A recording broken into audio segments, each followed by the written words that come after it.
This song dates from the 1950s and became a stalwart of Coward's solo cabarets at the Café de Paris and in Las Vegas.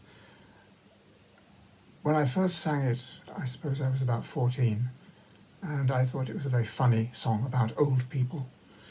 Now I think I probably regard it as part roadmap and part inspirational text. It's about a woman who discovers in the nick of time that life is for living.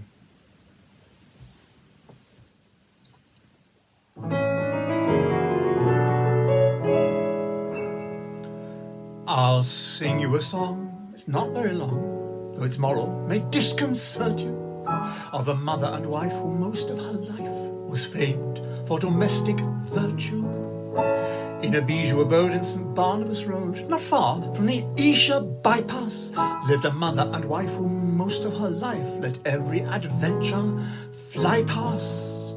She had 2 strapping daughters and a rather dull son and a much duller husband who at 61 elected to retire and later on expire. Sing hallelujah, hey nonny no, hey nonny no, hey nonny no. He joined the feathered choir.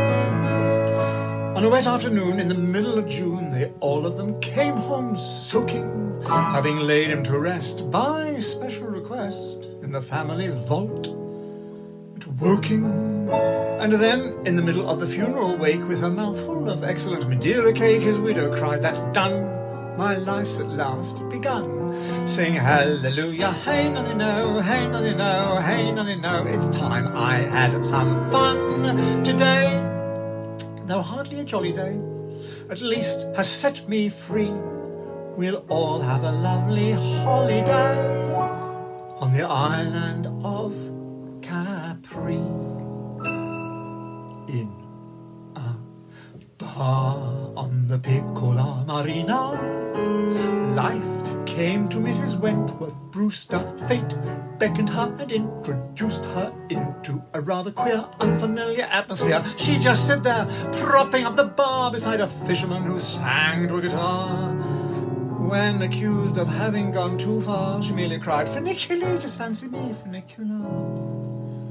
When he murmured, "Que bella signorina," sheer ecstasy at once produced a wild shriek from Mrs. Wentworth Brewster, changing her whole demeanour. When both her daughters and her son said, "Please come home, mamma," she murmured rather bibulously, "Who do you think you are? Nobody can afford to be so la-di-pla-di-da in a bar on the Piccola Marina."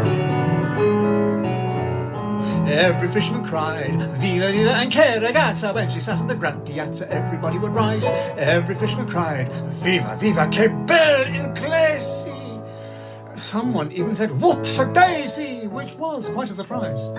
Each night, she'd make some gay excuse, and beaming with goodwill, she'd just slip into something loose and toss her down the hill.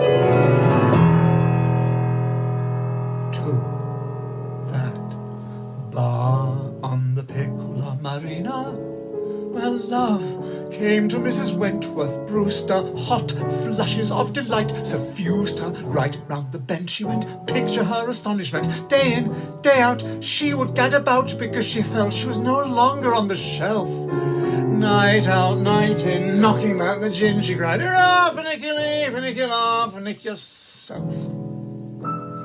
Just for fun, 3 young sailors from Messina bowed low to Mrs. Wentworth Brewster, said scusi and politely "Gusta."